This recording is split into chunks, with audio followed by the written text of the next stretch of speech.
We've never encountered this type of situation before, so when you have no precedent, what happens is there was a lot of discussion on that evening. When you don't have any precedent, you refer back to the legislation, and that is that the chief who employs the officer, it's their responsibility or their service's responsibility to notify the SIU. That was back in July when we spoke with Durham Region's Chief of Police. We had some questions about the troubling case surrounding Defonte Miller, the young black man who was assaulted back in December. Now, a Toronto police officer has been charged in relation to that assault, as well as his brother, though it took months for the SIU, which investigates incidents involving police officers in Ontario, to be notified. So Durham Region's Chief of Police took a rare step. He launched an internal investigation, and today he released this statement. In part, it does read that even I am confident my department followed established procedures in keeping with provincial regulations, but what is now clear to me is those procedures are inadequate and need to be changed. From here on, if a conflict between one of our citizens and a police officer takes place in our community and the incident meets the criteria for calling in the Special Investigations Units, then we will do so. Mr. Ghobrial.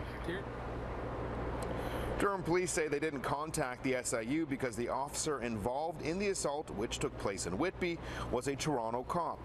Provincial legislation states it's the responsibility of the officer's police department to contact the Special Investigations Unit. Durham's chief says that moving forward, he'll contact the SIU if something happens in his region, no matter what force an officer is from. On December 28th, Defonte Miller was hit with a steel pipe just before 3 a.m. in Whitby. Durham police quickly arrested and charged Miller. They also notified Toronto police one of their off-duty officers may be involved. The SIU, which investigates incidents involving police officers in Ontario, weren't notified until April. And the only reason they found out is because Miller's lawyer contacted them. Miller's charges have been dropped, and on July 11th, the SIU arrested and charged Toronto Police Constable Michael Theriault.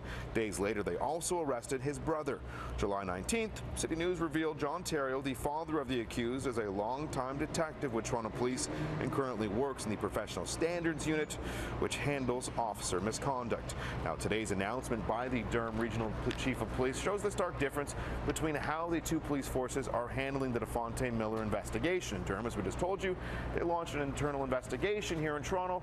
They have not launched an internal investigation. Earlier, we spoke briefly with police communications here in this city. They say there's no need to because Waterloo Regional Police have already been brought on to conduct an independent investigation, which is currently ongoing.